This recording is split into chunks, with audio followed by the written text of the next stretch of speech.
For today's video, gagawa kami ng ice candy. Manglakaw sa amin mamalit sa aming ingredients. Sa Buday Store kami bibili. Pumili na kami ng bibilihin. Dugay pa nakapili, nagamayran mo unta ang ingredients. For dali ang person, kay hapit daw og 7-Eleven. Ayar na ang hilig sa chocolate. Ngipo ni mo anak madi.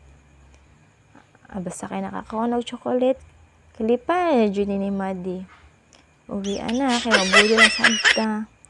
Ayan ang mga ingredients namin at sugdan na ang pagnani. Para natay pangbalon sa atong estudyante. Magnaning jud ta ani dili kay Mamshi workout fitness kundi Mamshi home business pudta. Mahalagidagmay basta kanunay. Importante maning kamot ug wala tay ginahimo na mali sa tong life. Thank you for watching. Bye.